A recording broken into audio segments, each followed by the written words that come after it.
Hello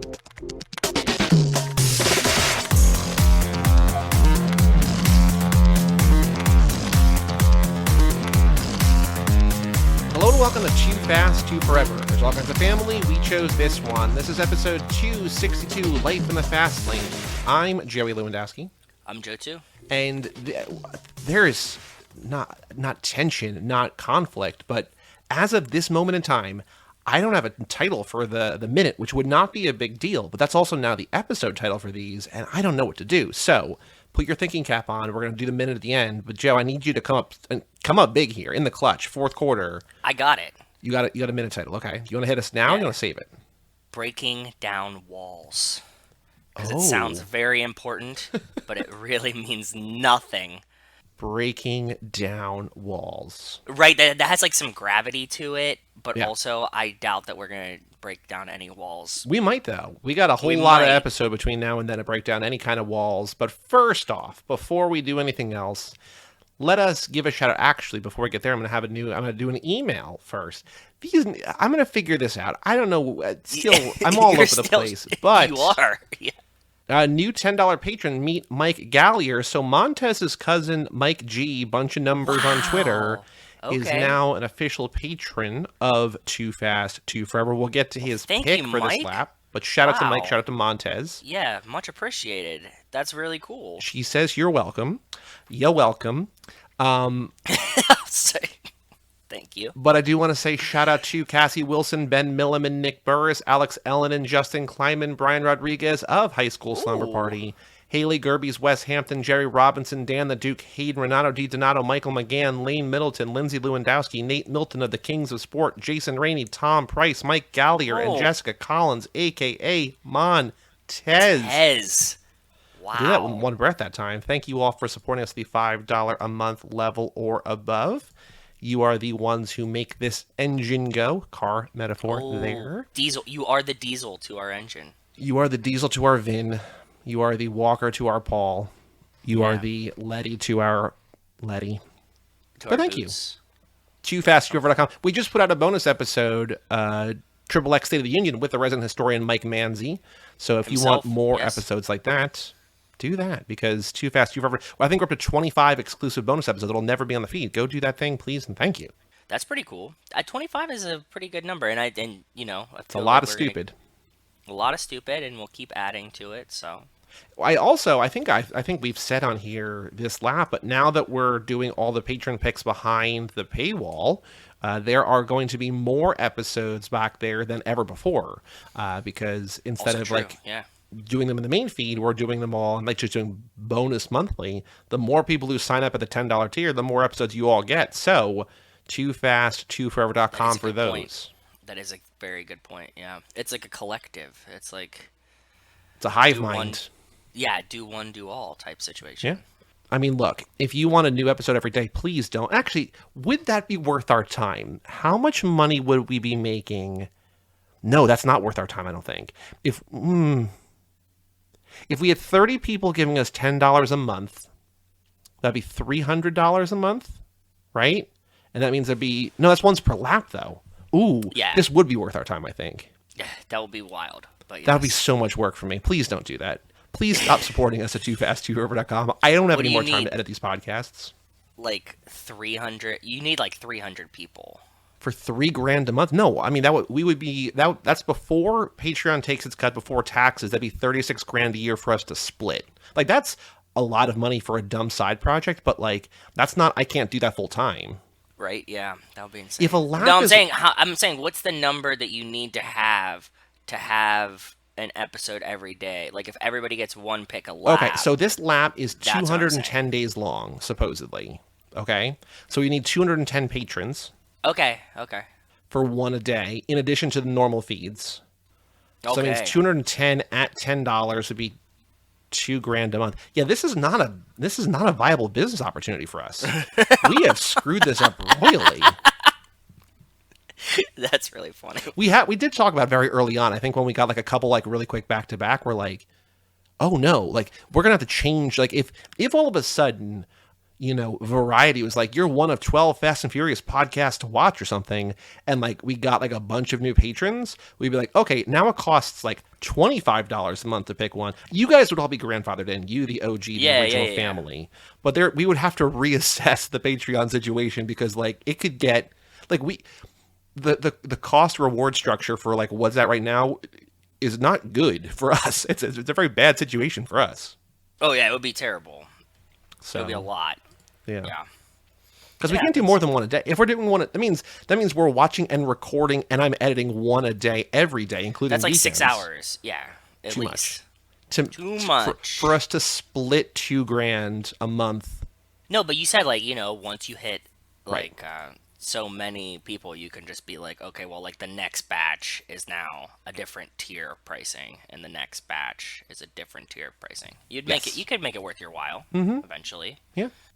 But shout out to Mike G, bunch of numbers on Twitter for supporting us. We'll get to his pick for the last. See what he picked. That's pretty awesome. Well, we're gonna share it now because there's no more secrets. This is a main feed episode, but there's no more secrets. But we have an email address. Airing it out. Yeah, why not? family@cageclub.me if you want to email in. So basically within 12 hours of us recording the last Life in the Fast Lane where we read emails, Tom Price, our formerly newest patron, now Mike is the newest patron, emailed us, subject line, introduction. Okay. Tom says, hey guys, just thought I'd shoot a quick intro as a new patron. I've been listening since sometime during the pandemic from here in Ontario, Canada. Luckily, work leaves me with a lot of windshield time, so it wasn't hard to catch up. Do you know windshield time? No, I can assume what it means, but I don't know the official definition of it. What do you think it means? Because I had to Google this. I Googled it again just now because I did not remember. But when he sent that in, I was like, is this a Canadian thing? But what do you think windshield time means? Car time in the car, staring at the windshield, like driving time. So you're very, very close. I think it's sort of like more specific than that, but it's basically, I think on Jeopardy you would get it right, but it's time in one's car during which one does activities related to one's job. Yes, like, Matt was like, he wasn't like a truck driver like Nick is, but he was like driving around because he would like, see a bunch of different franchises. And, like, that was his job, so he had a lot of road time, which is what I would call it, not windshield time. But, yeah, that's what I assumed. Yeah, that if you're like an Amazon delivery driver, you're an Uber driver without a passenger in there, windshield time. Exactly, yep. So I was convinced to join Patreon because of all the talk about the hilarious bonus episodes, and I can say I was not disappointed. I did message Mike. I was just like, okay, the first one you got to listen to is the Montez Cook Thief Wife Lover episode. That one's pretty good, yeah. That was her debut. But yeah, there's a lot of weird stuff on the paywall. Fun too. The ones with Brian are fun too, but I'm glad that the hype lived up to it. Much appreciated. Keep up the good work, bringing new life to these movies we all enjoy so much, Tom. Well, thank you, Tom. Thank you, Tom, for writing in, and it's good to hear from you. And as you can see, there's a bajillion episodes, so although you're catching up, it feels like there will always be new ones for you. So yeah, your friend who's been not your friend, but the person that there's a new listener who found us the Wolves podcast that you were on with Josh, and he was like, I'm already in lap 7, which I'm like, whenever people say it, it's like, oh yeah, that's exciting. But I remember that like lap 7 basically means that they're like 60 or 70 in, because like the laps after that are the ones like it's either 7 or 8 or 9. Well, the pandemic ones where there's like 60 episodes a lap. It's like, oh, that one lap is as much as like everything that came before it, right? So.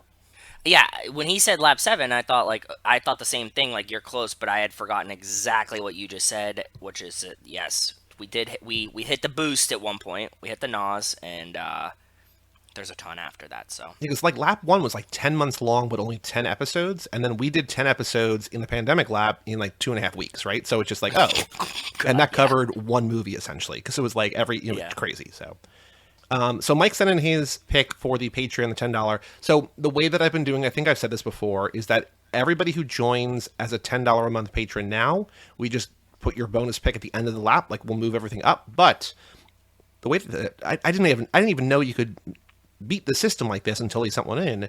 He sent in a thematic one. He sent in a movie that we have watched. I know you have watched. I think I made you watch it. Okay. It is a Christmas film, a Christmas horror film called Better Watch Out. Oh, I loved Better Watch Out. We picked it Yeah. for Film Club, and the only thing you talked about in the thread was just like, why are these doorknobs so fucking high? Oh, really? No, I don't remember that. It's an but Australian thing. that sounds like something that I would that I would be confused about. The Aussies like their doorknobs really high. I think so. Well, we'll talk about it in December. So we're going to do that in Okay. around Christmas because it is a Christmas-themed movie. I saw that back when it was called Safe Neighborhood. We'll talk about that on the episode. But yeah, in December. So I guess if you're a new $10, or you're going to become a $10 patron, you're like, hey, I've got a Thanksgiving movie. I've got a St. Patrick's Day movie or whatever. Not that you have yeah. to. You can jump the queue. You can a little bit, yeah. That's a smart play there. I like that. Yeah, thematically, like we base a lot of stuff on themes. So Yeah. if you hit a good theme, probably gonna get bumped up a little bit. I think. And the only other thing that we have in the email box for today is a comment on Two Lane Blacktop, but not a negative one. This is from Lisa Jackson. Not a positive one though either. Where can you watch this movie? Question mark. Well, Lisa, thanks for listening. Did you just like let me Google that for you to just watch? No, I did not. I've not responded yet because I'm gonna let Lisa just sort of sit there because I don't know I don't know. Just Google Two Lane Blacktop. You would think. One I like Just would Watch. think. By the way, bonus pitch that Joey put me on Just Watch. If anybody has not used that website, it's fucking incredible. I love it. It just congregates everywhere you can watch a movie and what it's on, whatever like that. For somebody that has a bunch of streaming services, it's very helpful. I love Just Watch. I don't think Two Lane Blacktop is actually streamable anywhere. I think you have to buy or rent the Criterion physical so, too. disc. I remember that being tough because it's old and sort of Criterion is the rights, but it's not on the Criterion channel. So, Yeah, Lisa, if you're listening, go buy the disc. Yeah, Lisa, listen. You didn't listen to that episode. You Nope. asked where you could watch the movie, but if you happen to have You caught probably up, don't even know that we're a podcast. if you're 70,000 hours deep into this podcast, probably have to buy the Criterion DVD. Sorry. Or go to your library. Your library might have it. Your library likely has it. I bet they do. Yeah, good point. So yeah, so that's all the emails for today. If you want to email in family@cageclub.me. I don't know if every 3 weeks reading these are going to incentivize people more or less to write in. I don't know, but I just like people checking in general. Like I said before, even if you don't want somebody to want us to read the email, like I just enjoy knowing that you guys are good. Like some of you message us, whatever. Just like knowing that you're having good times and you're living and breathing makes me happy. So if you just want to write in and be like, hey, still here, cool, works for me, appreciate it. Either way. family@cageclub.me. But Joe, on the streets, news about the Fast and Furious. Since we last did this, I feel like the week after we did the episode, I'm like, there's like 4 things, and then there's been nothing. But is there anything you have seen, anything you remember from the last 3 weeks, news about the FNF? Yeah, I think, I don't want to get it wrong, but I'm fairly sure it was Reaction Rocket brought it to our attention that somebody else had seen a, rough cut of the trailer for... Yeah, I don't know who that guy was. FX. I don't know what role he had, but he watched an early cut of the Fast 10 trailer Yes. and didn't really comment on it either way. He's just like, there's a lot of blue screen. So, okay. And he said, he's not a fan of the Fast and the Furious, so he probably wasn't, the target demo to be seen, Right. to see an early trailer. Fair point. Absolutely okay. But we know that then the trailers come, it's close, right? I think so. That would If they're, seem to imply that market it's testing, close. Mm-hmm. if they're market testing a trailer that's, a rough cut right now, that, yeah, it has to be, almost out there, so... Yeah. I'm getting excited for that. That would be really cool to see. As we did before, I'm assuming we're both going to watch the first one, and then I'll take one for the team and watch the second one. Yes. Type situation. Mm-hmm. Okay, cool. Works for me. Any other news that you remember from the last couple of weeks? I have a couple things saved, but anything else of note that you remember? I remember seeing people have thoughts on Black Adam, but that's not Yep. Fast and the Furious news. Well, I know that The Rock was like, it's got a 90% audience score, and that's the only thing that matters, making the fans happy. It's like, okay, that's one way to spin this. That is, yeah. Have you seen it yet? No, I've decided I'm not going to see this in theaters. That's probably a good choice. I think that I'm also... You know what? I think I've hit it, Joey. I think I've hit the point that I have a little bit of superhero burnout.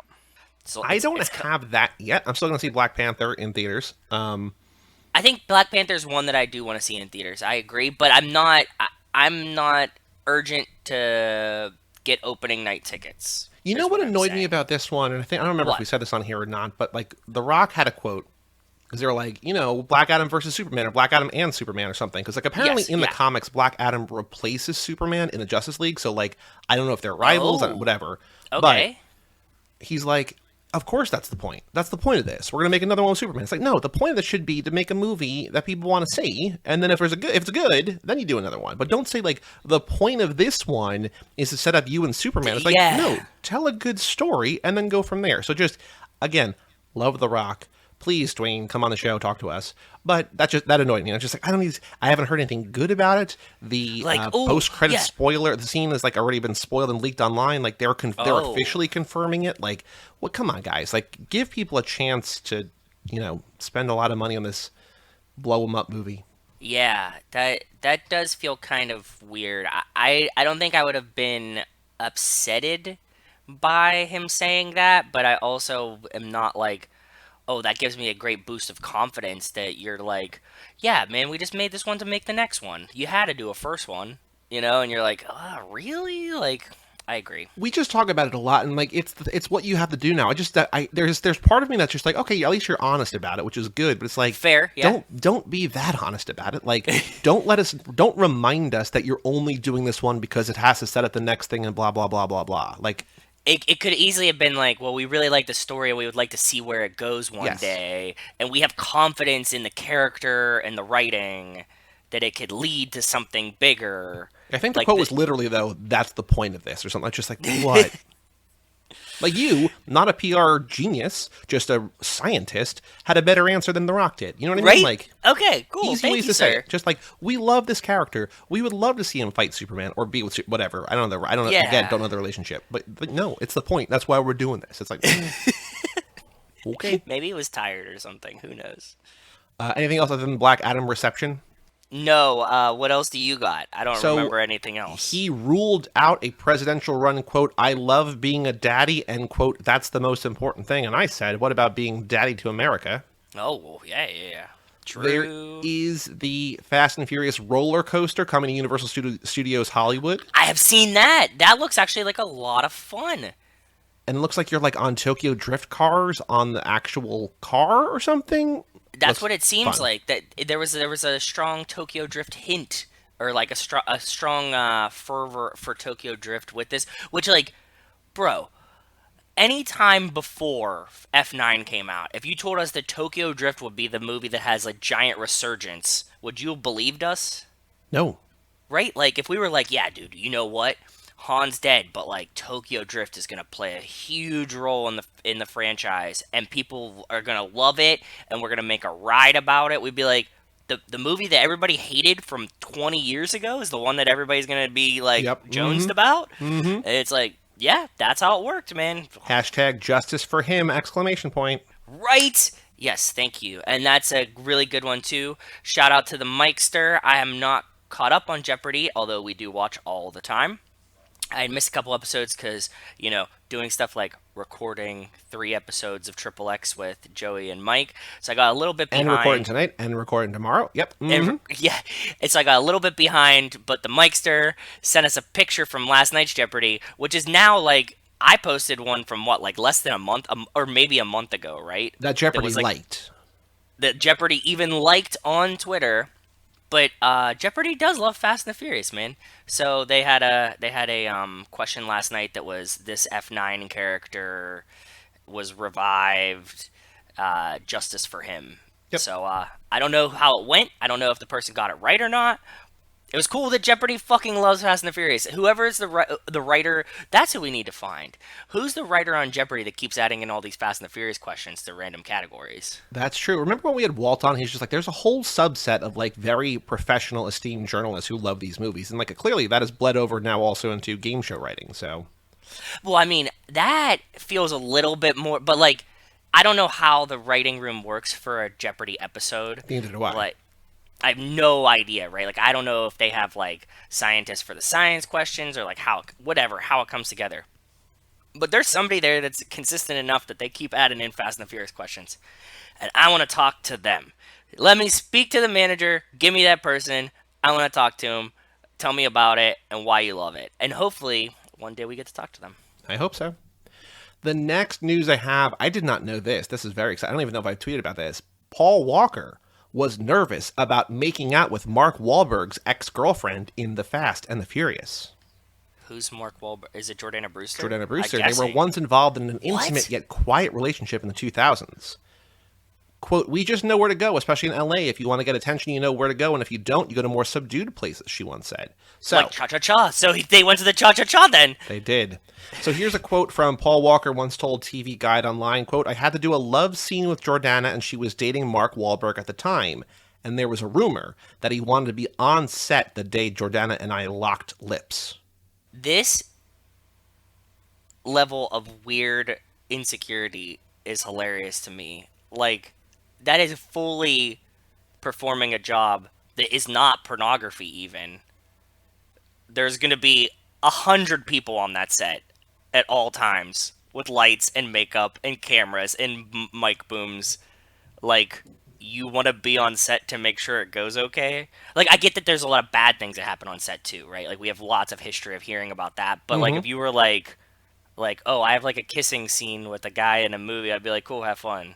See you when you get home. And even to that point, like Paul Walker went on to say, I kept looking around to see if he was there. I admit I was a little nervous, but it was cool. Mark never appeared, and she was a complete sweetheart. The only downside, this is what I was getting to, was hearing the crew snickering while we were trying to get it on. So it's like, yeah, you're surrounded by people who, like, everybody knows it's awkward. Like, you got to make it look sexy. You don't really know her that well. Like, you just met maybe, like, a couple weeks or months ago, right? Like, maybe at the most a month. Yeah. Like, yeah, and that's what I'm saying. It's like, this is acting. This is, like, I think about this stuff a lot. Like, this is something that I would not be upset about or care about, right? Like, they just feel so, it feels so pretend, right? Like, if you're like, oh, like, we're gonna play a game, and what's the difference between, like, playing Dungeons and Dragons with her and kissing once for a movie the kiss. scene? I mean, it depends on how jealous the person. I mean, I can sort of see Mark Wahlberg being jealous, but yeah, it's like, do you want to spend 12 hours with her playing like orcs, or do you want to be like alone one-on-one in a basement, or do you want to have her make out with you for like 15 seconds 5 times in front of 100 people?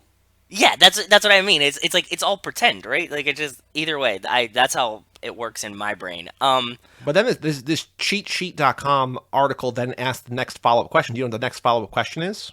Was the kiss real? Are you guys gonna date? What is it? Did they ever date?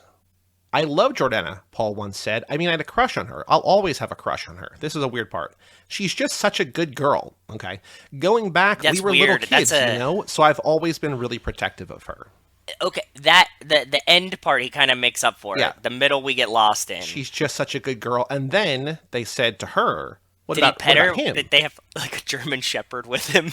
She's such a good girl. Go ahead. Quote, I had a crush on him more after like from 4 to 7, I had a crush on him. I never got to tell him that, but I think on many levels he knew. That's so sad. That like I had a crush on him, you know, when we were both probably in relationships, and then he died. Like, ooh. I see it as both sad and the corporate version of it, that she's your proximity crush. Like Jordana, we talked about this before, right? Like everybody in these movies is fucking gorgeous. Well, every episode of Zack Attack, you're like, you think Zeph slept with that girl? I'm like, I don't know, maybe, probably, maybe, I don't know.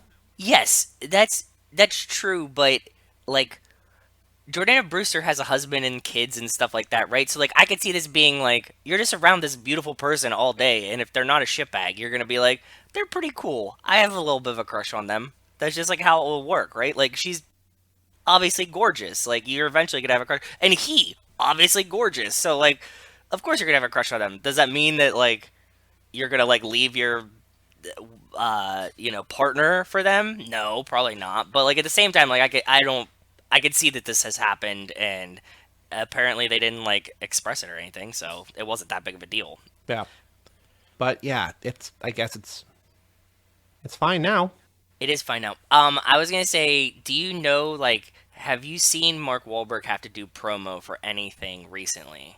No, because I would not come across anything like I don't watch Today or whatever, Wake Up or whatever you watch, and I don't like. I used to watch like late night shows. I don't even watch those anymore. So I would have to go out of my way to find any of this stuff.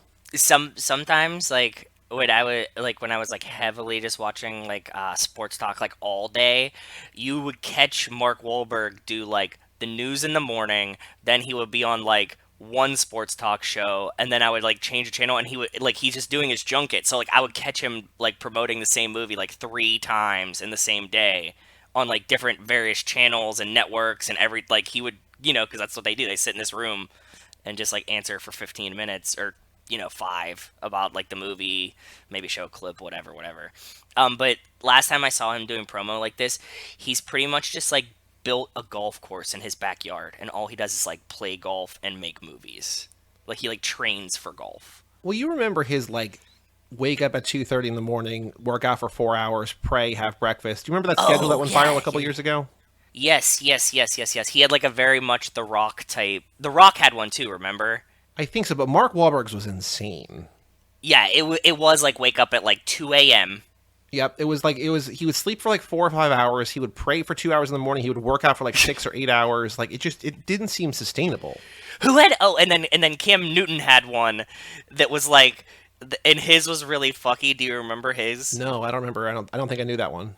Cam Newton did one, and it was like wake up, and it was like go to the bathroom for like 2 hours. Cool. Okay. You know, like the timings, like he like released one of his, and like one of the timings was like eat breakfast for 6 hours, then like go to the facility, or like like one of them was like, why is this so long for no reason? What are you doing during this time? Like, why don't you just sleep an extra 2 hours and like brush your teeth for like brushing your teeth was like 40 minutes or something? It was like, what are you doing, dude? Wild. But, yeah, so whatever. I like these. I want to see more of those. I think we should mandatorily make celebrities publish their schedules of like their normal day just to see how weird they get and like what they lie about. Because I think that like, not that I'm saying Mark Wahlberg doesn't do this. He seems very motivated, very hardworking, whatever. But at the same time, it's like, really, you pray for 2 hours in the morning every morning? Like, come on, man. Okay. You never know. You never know, but I'm still saying, like, you sleep like, you're not fucking tired all day. Like, what are you doing? The next news I have is Dom's returning car in Fast 10 supports wild time travel theory. So they're bringing back his 70 Chevelle SS, and they're thinking that it's going to time jump back to an earlier one. There's just a chance that, like, it's a flashback. Who knows?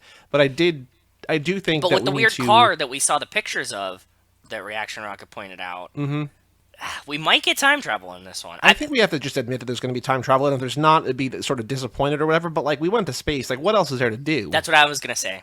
100%. Like, what else can we do besides start manipulating time?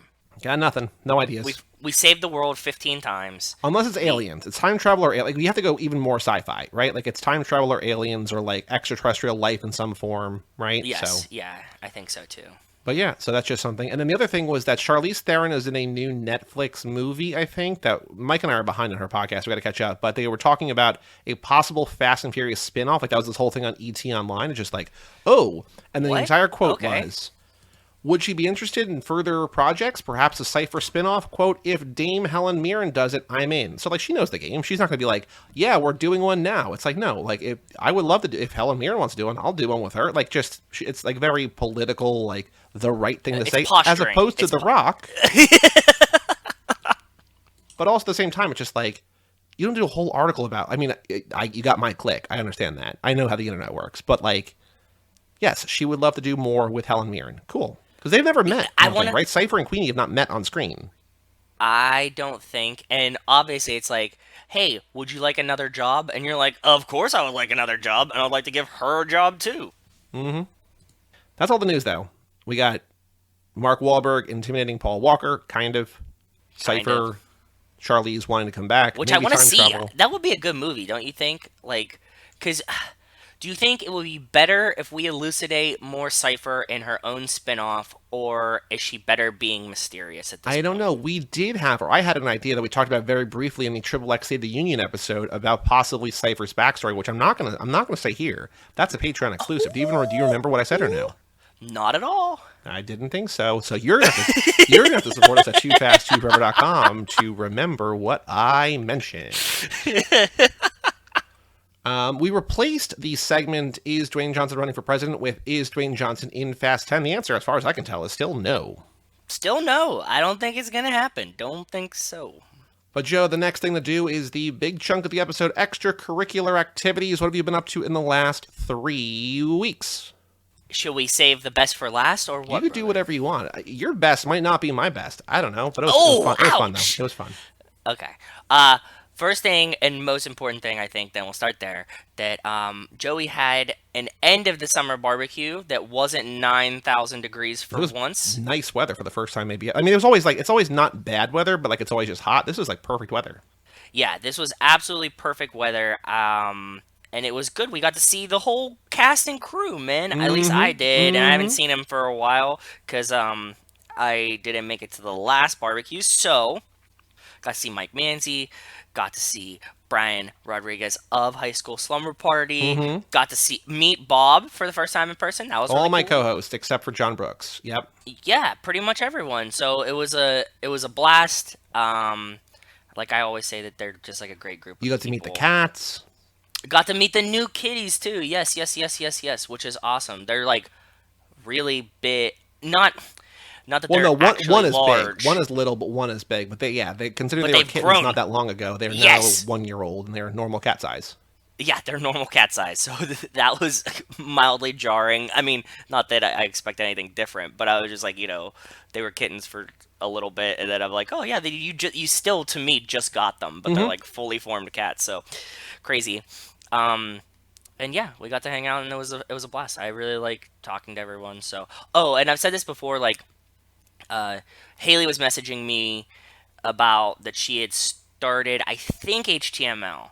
That she was in the middle of HTML. She's working her way through all of the Cage Club podcasts, which is insane. She has, and I agree. I love it too.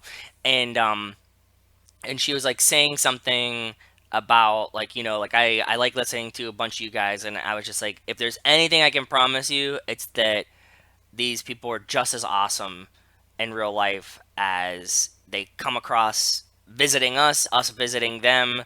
I always have fun with episodes of the other hosts of the shows around. So, but I can confirm to like all of the other guys that like, hey, these people are pretty cool guys, and probably all somebody, if you like us, they're also somebody you'd probably want to have a beer with too. So speaking of other podcasts, though, I did not mention that we got an email to Zack Attack from Amber. I'm not going to read that here, but Amber, I think her name was Amber, right? Yeah, Amber wrote in finding Zack Attack way after the fact. So Amber, if you followed my advice, because I responded to her, I was like, go listen Too Fast. So if you get here in years, hi.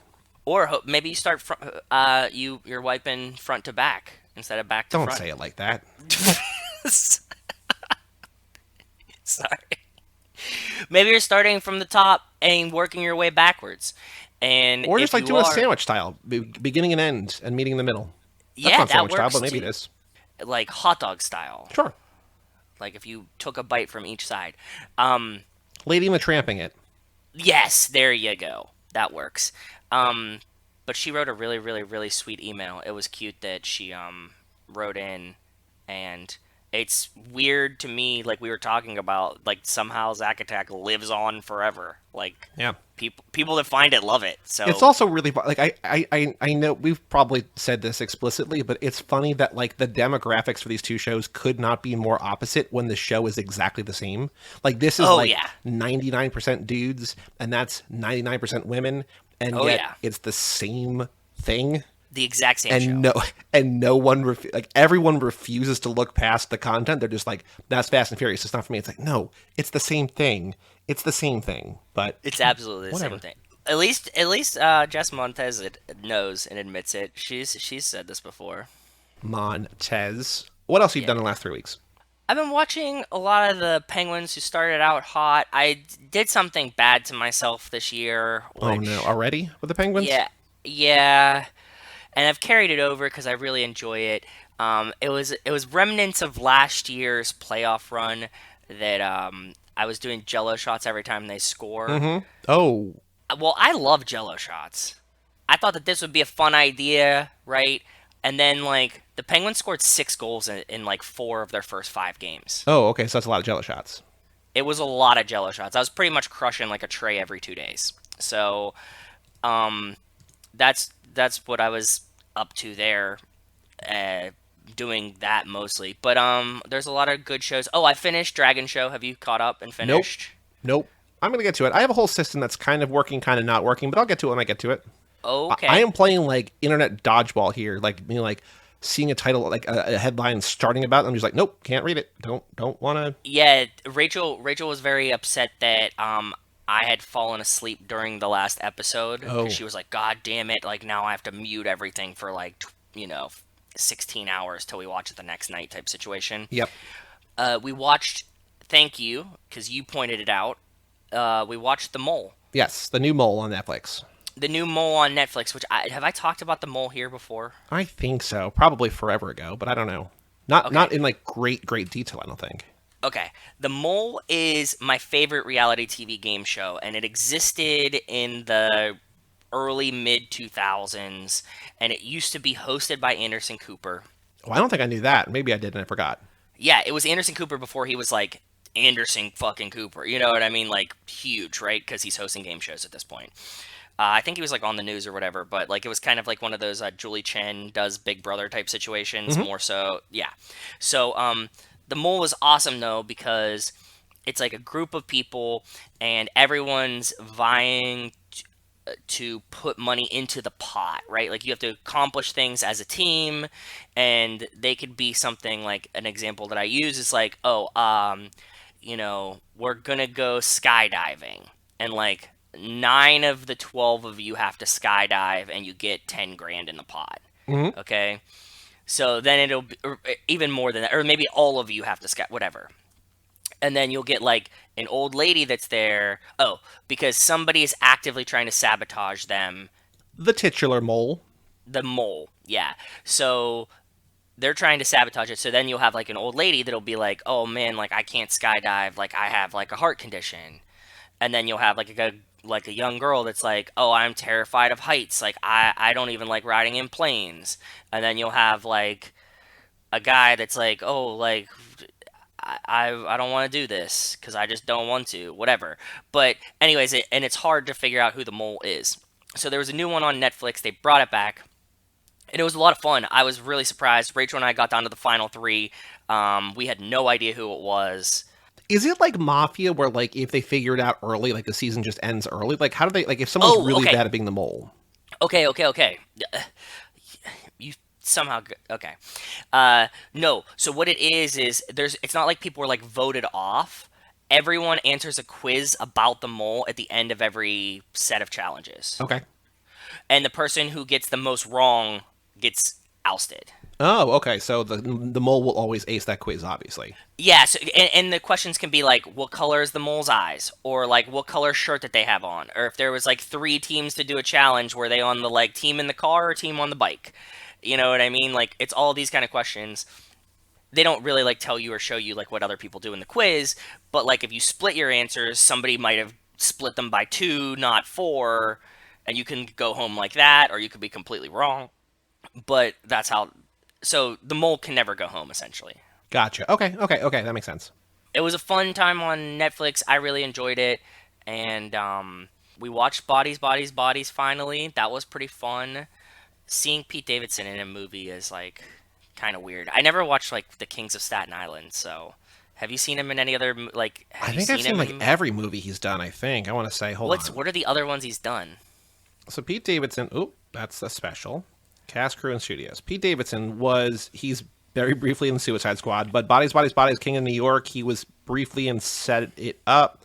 He was in Big Time Adolescence, which is pretty good, pretty I didn't okay. see Brian that. covered that on his show. Okay. I think it's been those three. It was King of Staten Island, where he's a star. Bodies, where he's one of the stars, and then Big Time Adolescence, where he's like kind of like an older brother to a young, like, or an older brother figure. But of those three, I mean, Bodies is the best of the three movies. I really enjoyed it. It was a good movie. 2 thumbs up. Good for spooky season, I think. Also, in terms of spooky season, Barbarian now on HBO Max. If you want a You were weird, just wild pitching movie. this. In film club, yeah, I wanna check it out. Check it out. You said it was very strange. Don't read anything about it. That Correct. might be on my weekend to do list. And the other thing is, I took your recommendation, and though I fucked it up, I am happy that I took your recommendation. It's on par for the course, right? Um, you were pitching to me how good the new seasons of Rick and Morty are, so Oh, I this was was like, really funny. When you guys were here at my barbecue, you're like, took your advice. It's great. And Rachel's like, it's not the new season. You're like, what? yeah. So I thought that we were watching the sixth season on Hulu, which is not up on Hulu yet. We were watching the fifth season, which is also pretty good. Hmm. So thanks for reinvigorating me into Rick and Morty. I've been enjoying it greatly. And then just the other bullshit that we were watching, like Tattoo Show.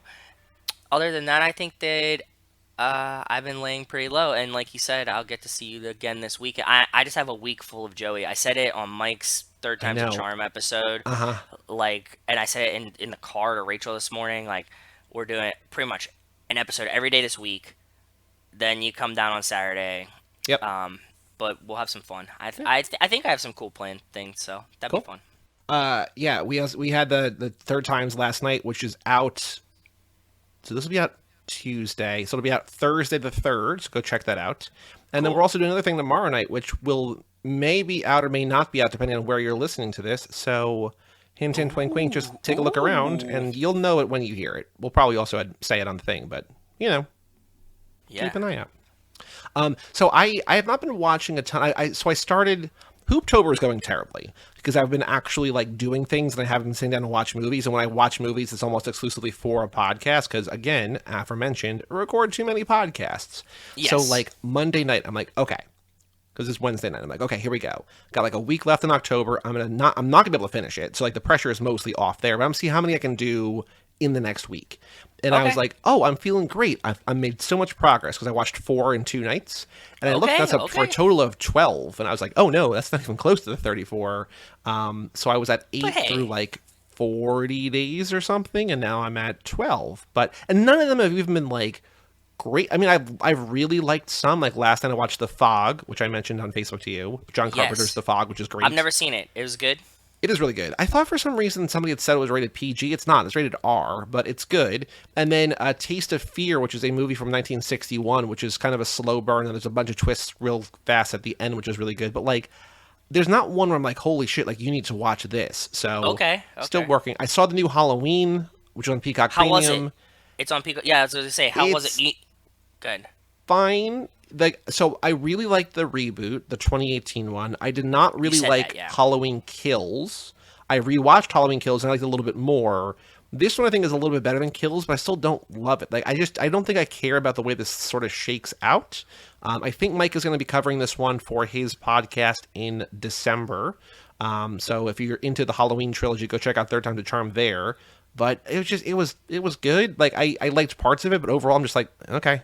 That's disappointing. I'm a big fan of the Halloween franchise, but I don't think I've seen a lot of the more recent ones, you know? So, Yeah, well, there were a bunch in the '80s and that came back for a couple like 20 year like H2O and Resurrection, and then it went and then Rob Zombie did two, which I hate, and then now David Gordon Green has done three. But yeah, there's been sort of like big gaps of time in between. But I would say just like watch the first like maybe six, and that's you don't even have to watch all those. Like those are and then I really do like H2O, which is I not love Resurrection, not the one that you H2O. love, but H2O is like I a good one. I like H2O as well. I just switch them. I like Resurrection a lot with the goofy handycam reality TV show Yeah. premise. Mm-hmm. I really like that for its campiness, but I also like H2O. Yeah. And then I also saw Bros in theaters, which I think is now out on VOD. And that's the other thing. Like, I haven't been seeing movies in theaters because, like, there's stuff I want to see at home more than what's in theaters, and everything is at home so quickly. And now that I Yes, don't have yeah. A-list and I have to pay for things, I'm just like, I don't need to go see everything. But I saw Bros because I was like, because Billy Eichner got really mad. He's just like, the straights let us down. We put out a gay rom-com and none of the straights saw it. So I'm like, all right, I'll go be an ally. I'll go see Bros. And like, He got you with the yelling. he got, I mean, that's his whole thing. Like, yelling is his thing. That's why Um, I like the yelling part is just too much for me. It's like I find anybody yelling to be grating. So like, Well, then don't watch this movie. Okay, that's what I mean. Because not Again, only I would like to him, be an ally. It's just the yelling. It's like the screeching thing. That's like, please don't do that. Can we if just? you want to be an ally, go to a bar and like put Charlie XCX on the touch tunes, and like any queer Sure. people in there are gonna love it and be like, that's a better show of support than going to see Bros. Like Bros, I understand like Bros is like important, and I really do appreciate I like a rom com a lot. I think that there should be more queer visibility, but like the first half hour of this is just like yelling gay history at you, like queer history, and just like this is too much. Like it's not a pleasant experience, and eventually the movie settles into a thing and like it becomes like a normal sort of pleasant movie with like, you know, normal rom-com up and downs, but like Yeah. for a while I'm just like, don't yell at me, I'm already here, you have my $8. I was gonna say like I feel like I should just go buy a ticket and just like set it on the counter. You could. You know what I mean? Be like, I support you for this part of it, but also Billy Eichner yelling at me for an hour and a half sounds like something that is miserable. I did the So ticket thing when I still had A-List. I bought a ticket to Justin Bieber's Never Say Never Again, and I just left it on the ticket kiosk because I'm like, I have 3 a week. yeah, I'm not going to see another one, so I'm just going to put this here, and hopefully some, you know, young person who does not have the money or, you know, whatever, can go see the movie. So yeah, who that would knows be how that shook awesome. out? I don't know. But in the last 3 weeks, I've seen 3 more concerts. I've been on a stretch where it's been like 5 or 6 weeks in a row with a concert. Like, I don't know what's happening. I still have Yeah, another you one this have. weekend, and I've got more coming up. But the night after we recorded the last one, I went to, so in Asbury Park. Have you been to the Stone Pony? Do you know about the Stone Pony? No, okay, sorry. You threw me for a loop because one of my favorite beer bars in Manhattan was called the Pony Bar. It was very, very Oh, famous. okay. So sorry. Yeah, So the Stone Pony is this like tiny little rock club with an outdoor space, but like Bruce Springsteen, like I think either got started there or like when he okay, would come back cool. to Asbury would like go there. So like it has this like this history. Yeah. Inside, it's a really tiny venue, which is awesome. Outside, they have a summer stage, which is still cool, but the inside, like when you can see some of the inside, it's amazing. So like when Bob and I saw, oh boy, he's gonna be mad. He doesn't listen to this. What was the name of the band that he and I saw that he had an extra ticket for? Built to Spill. That was inside. That was great. So this was outside, and this is a really wild kind of mixed group. Do you know any of these artists, either Turnstile or JPEG Mafia or Snail Mail? Who's JPEG Mafia? That sounds familiar. He's a rapper. So Turnstile's a hardcore band, JPEG Mafia is a rapper, and Snail Mail is kind of like an indie singer-songwriter girl. So it's Okay. like 3 wildly different groups. It's like hardcore kids, It's rap kind of fans. crossing over though. I think that like I don't want to give him credit for this, but it's the most recent example that like Machine Gun Kelly kind of has brought this Oh, how he started out as together. hardcore. He's just like, I'm not hardcore anymore. I'm emo now, or No, whatever. no, he was a rapper first. Oh, right. That's what I'm. Yes, yes, yes, yes, yes. But He was a He rapper hard first. pivoted. Hard pivoted and is like, yeah. I mean, granted, Lil Wayne did it first, but I'm saying in the popularity now, this overlap isn't as weird to the children's as it Yeah, is and to us. I think it worked. Like it's kind of festival-y, where it's just like, oh, I'm just at the Yeah, stage all day, exactly. and whatever's there. And Yep. like Snail Mail was the one I knew the most from before. She's got a couple songs I really really like. They were all great, but she was like, this is such a cool tour that we're on, because like normally when we're touring, we're just in front of like indie audiences that just stand there all grumpy, like trying to appreciate or whatever. But here, like you guys are dancing and having fun. So like I think she likes playing Oh, that's to cool. people who like are later in the night gonna mosh or dance around to rap songs or whatever. So like that was really cool. That is cool. I like that. Then that Saturday, Bob and I did a lottery pod, and I only bring this up because again, I'm not going to talk about it because I'm doing too many podcasts, whatever. But we spoke to the author again, Megan Boyle, and she's wonderful. She in 2013 live blogged her life for 6 months. So like everything she What? did, she put in a Tumblr, and it's like very minute. And then you could tell like when she's either like feeling good or really depressed, like the updates get different, and like it's like a 700 something page book of just like dense life.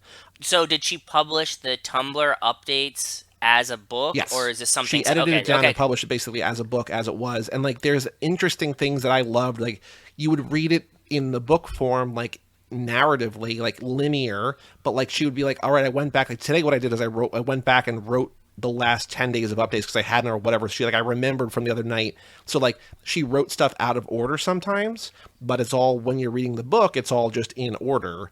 Okay. So she was Okay. awesome to talk to. So that episode is out now. The episode or her interview is out tomorrow as we record this, so it's also out now.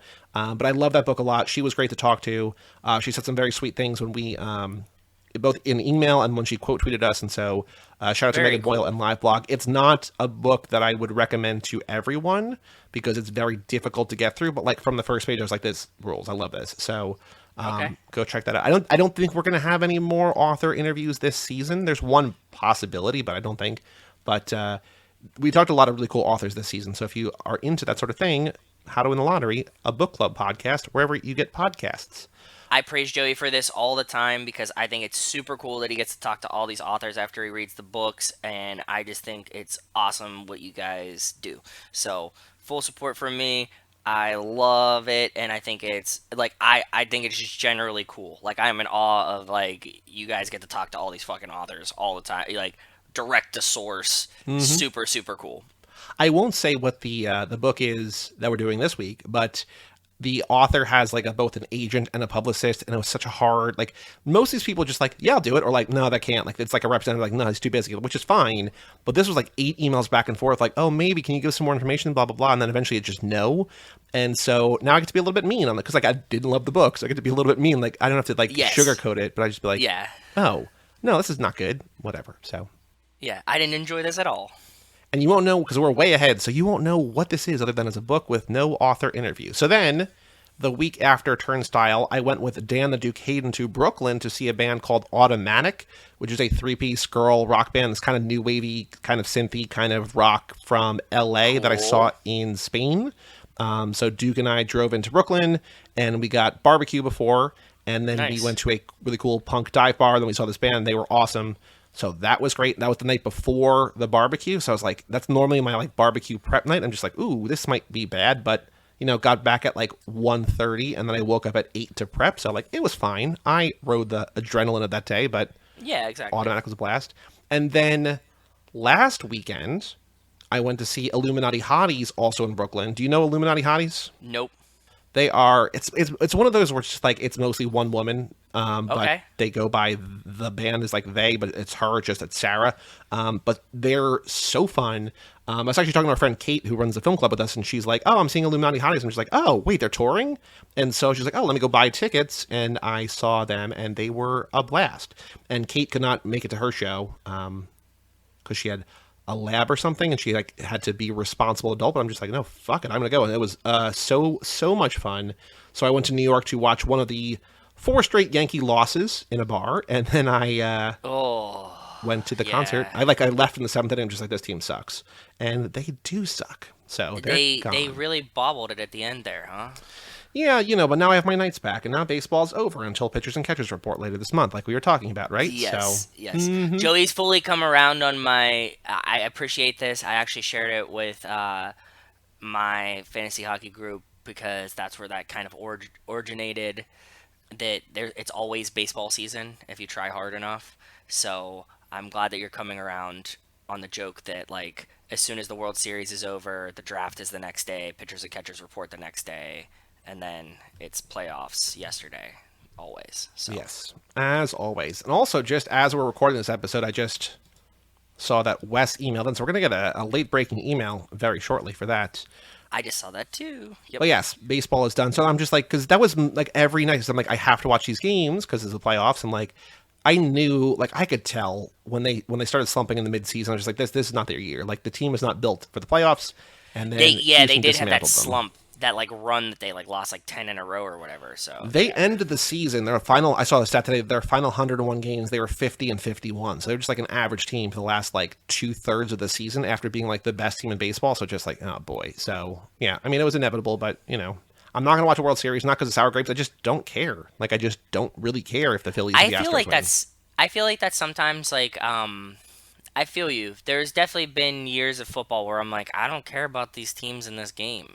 Like hockey, I will watch because like I just enjoy the sport greatly. So like I like the playoffs, especially as they get deeper. But I'm 100% with you. Like, there's sometimes in like round one and stuff, or in some sports, I'm just like, I don't care about the rest of this. So whatever. Yeah, Tell like me, I watch a lot I'll of read baseball it. because of fantasy, and I watch the Yankees in almost every Yes. game. But like every other sport, I'm basically out on. Like I watch the Vikings either if they're on TV or I find like a crack stream online or something like that. But like I don't watch like I used to watch every Thursday night game, every Sunday night game, every Monday. I would have it on like whenever football was on, I would watch. I'm just like I don't care enough. Like, I'd rather do other things. And like I know that like sometimes it's good, but it's like sometimes I message you. I'm just like it's 9-6 in the fourth quarter. Like what the fuck is going Dude, on?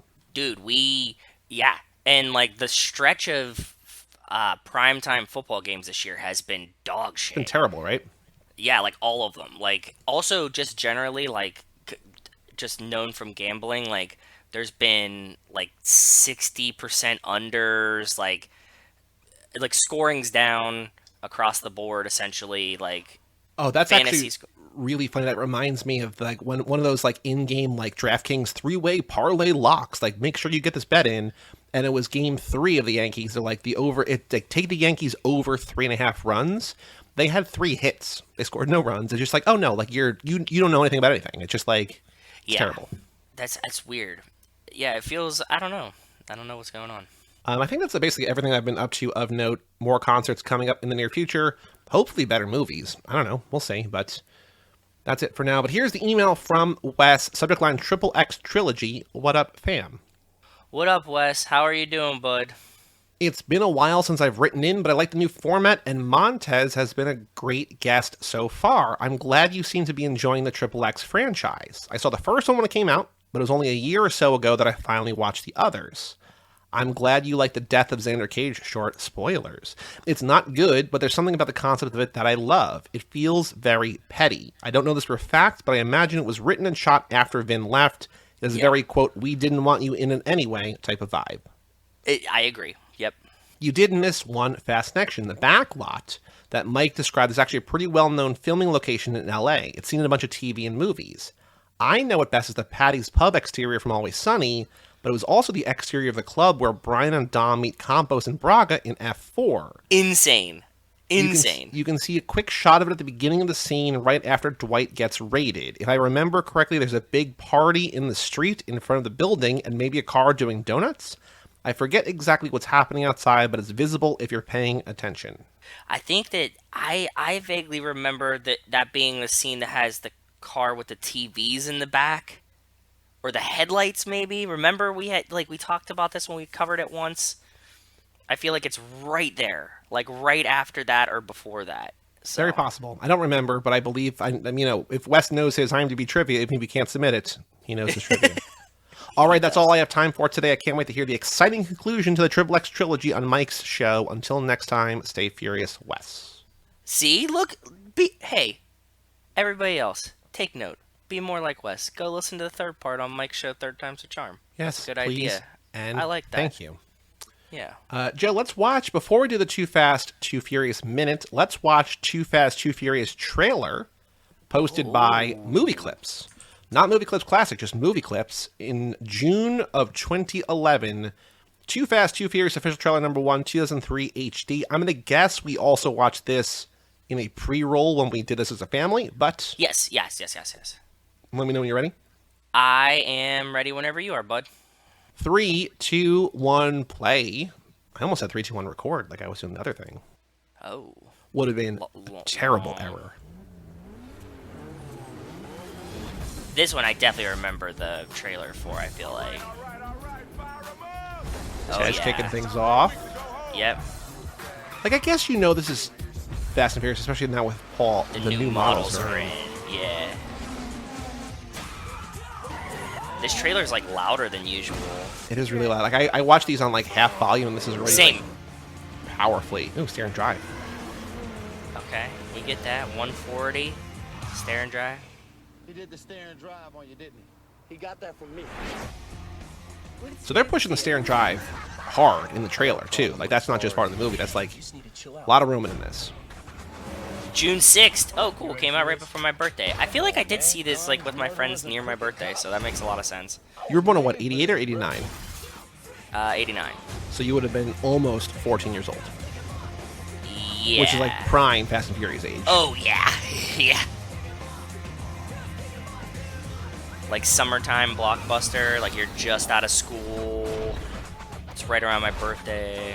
I don't mind having that action, the car getting run over by the truck on the race to the impound lot. Like, I don't mind having that spoiled. That's also really short. Wow. Okay. That's what I just old about. Yeah. I don't mind having that because that's almost a meaningless action scene. Like, it seems like really super cool, but like that doesn't like that's actually I think a pretty good trailer. So shout out to them. I think so. It didn't ruin too much. You get to stare and drive in it, but I mean that's a cool scene that also doesn't really affect the plot. So I don't hate that. You know what I mean? And it's not like a joke where like you've talked about this before that you've seen movies that are comedies that like, oh, you're just laughing at the joke that was in the trailer type situation. Not that either. So yeah, I agree. Yeah. All right, the final thing to do before we say goodbye, before we pack it up and come back next week, is the Too Fast, Too Furious minute. Let's see if any of that trailer was in this minute. Minute 77, the very somber, serious, heavy title that you came up with, Breaking Down Walls. ¿Todo listo, José? Sí, todo ready. Muévate. Okay.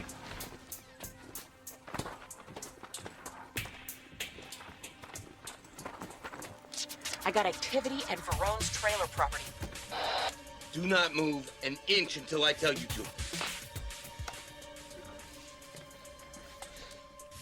Espérate.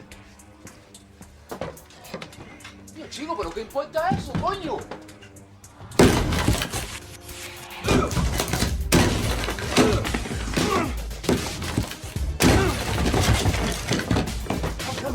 Mira para eso. Vamos. Load up.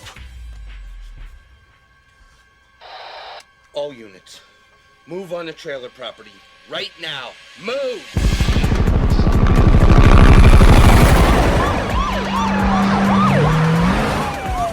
Shit.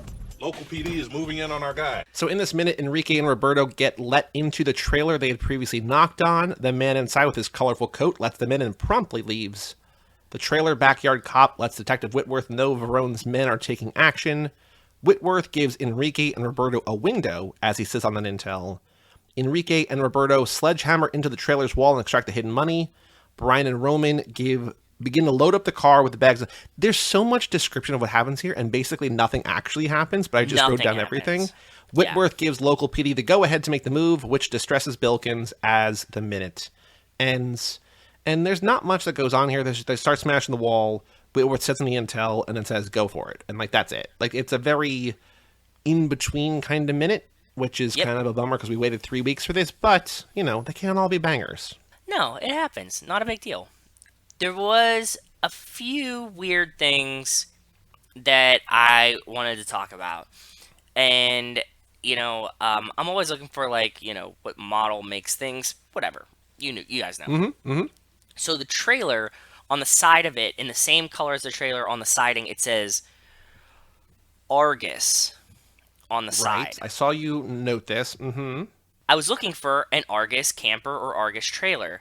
There is no such thing, but Airstream made an Argosy, Argosy, as opposed to Argus trailer. Okay. So it's unmistakably a U with no Y in the minute.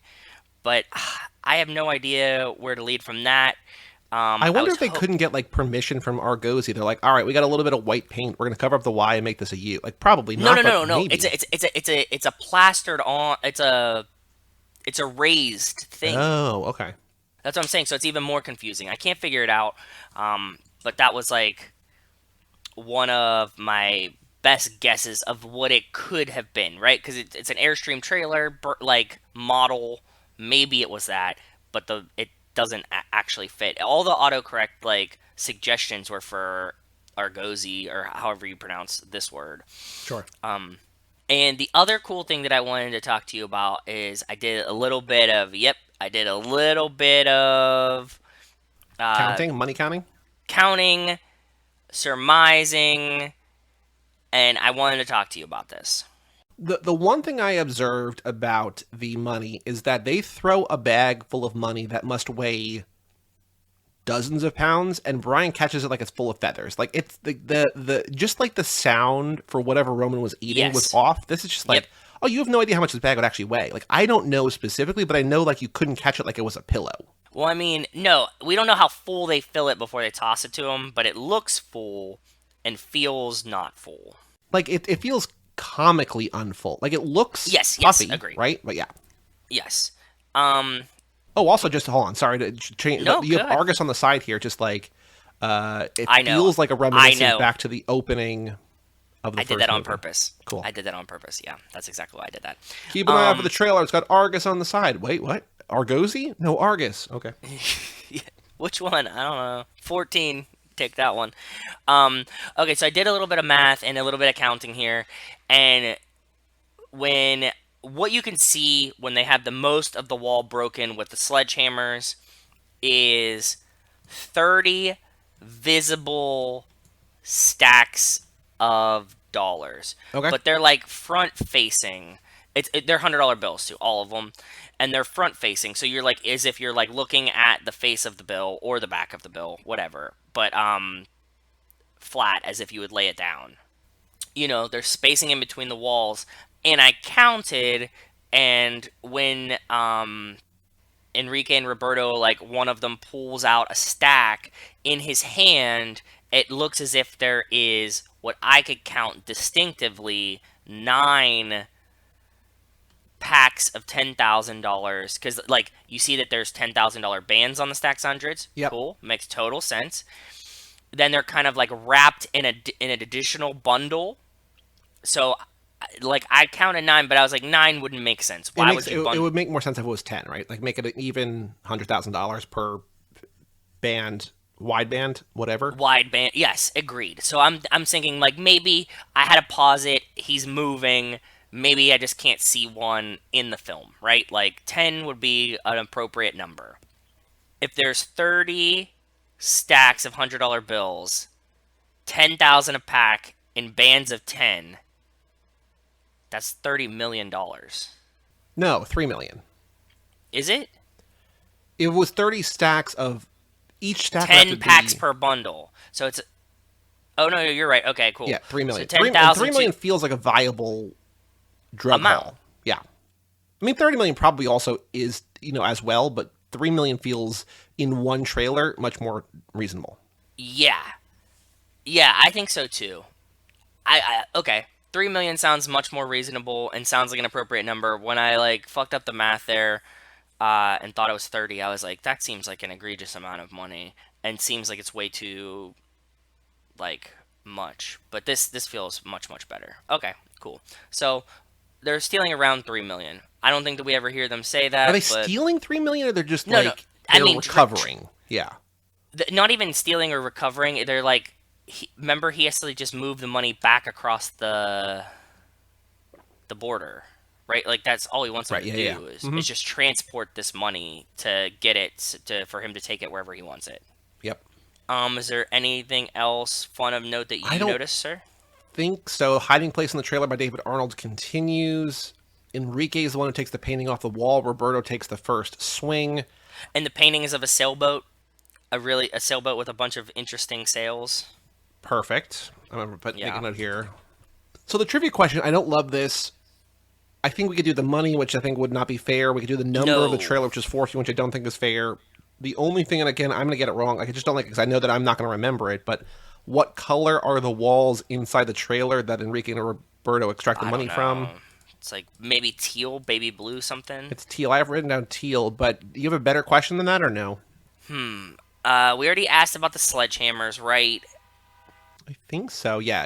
Last minute we did the sledgehammers. We definitely can't ask about the thing. It's tough. There's not a lot that happens in this. Okay, so teal isn't bad. I don't mind that because that is a pretty distinct color. It's also kind of a flashback to the Cha-Cha-Cha. What color is the cups? Cream. Like, I agree. I wouldn't say do blue, teal, aquamarine, and green. Like, but we could do like teal, white, black, and cream or something. They have to be distinct, like red or like orange, green. You said no green. No, I think green is too close because I think if like, depending on how, again, we talked about with TV settings, if it's just not set up right, you'd be like, that's green, right? So, black, orange, teal, or white. The answer is teal. That works for me. The only other thing I could think of was be like, who did they toss the money bag to first? And that's just a toss up between Brian and Roman, and also, it seems like it would be Brian. I think it seems like it would be Brian. I think this is dumb specific, but I also think it's gettable because it's just like I remember. Probably It's a wouldn't be weird black. color. Yeah. So yeah. If you remember it's a weird color, you'll narrow yourself down to orange and teal. Like, we wouldn't have asked this color if the walls were white, right? Right. So, Yep. like, white, and then who paints anything black? That would have been very, very apparent. You would have figured that out. Yep. So it's like, it's pretty much a toss-up between orange and teal. Which one do you think it is? Cool. Right. Anything else about the minute? No, I think that's it. Well, then that'll be it for this episode. Next week, Montez back for Fast and Furious number 4 from 2009 with a very exciting new segment that we're going to make her. She knows about. Don't know if she's going to remember, but she knows about. So we will hit her with that next week. Okay. But thank you for. Do you remember that or no?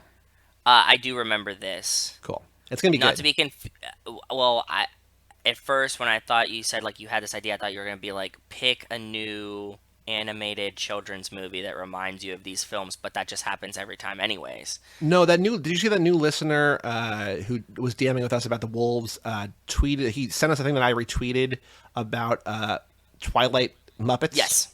Which is, Yes. yeah, it's pretty good. I wonder if he like is listening to recent episodes because we just played this game. It makes sense. Or we might have tweeted it. I don't remember. I don't know. Who knows? Okay. Yeah. Because we also, Jason Rainey tweeted at us, and so we retweeted that, right? So. Oh, okay. Fair. So you might just be catching up on social media too. Yeah, who knows? But thank you for listening. We'll do the whole Yeah, outro. thank But you. yes, next week is Fast and Furious. Then after that, I'll tease it now. We're starting a new trilogy of things without Mike Mancy, but with somebody else we've mentioned on this episode. Not really a secret of what it is, because there's not a lot of other trilogies that Vin has been in, but 2 weeks to do another pit stop with a trilogy, a kickoff to a trilogy. So stay tuned for that. But for all things, Spoiler on what it is, right? Like, maybe you should reply on the YouTube comment on Two Lane Blacktop. Can you guess what movie this is? yeah, go comment on Two Lane Blacktop what movie we're covering next. Yeah. Oh, thank you. Yeah. that'd be Reply nice. to that woman. Where can you watch this Yeah. movie? I don't know, but you can watch Bleak. Blank. Yeah. For all things Too Fast, Too Forever, go to cageclub.me, facebook.com/TooFast2Forever, or at TooFast2Forever on Twitter and Instagram. Email us, family@cageclub.me. Check out our Patreon page at TooFast2Forever.com and our store at TooFast2Forever.shop. And come back next week for Fast and Furious number 4 from 2009. I'm Joey Lewandowski, I'm Joe too. and we'll tell you all about it. We see you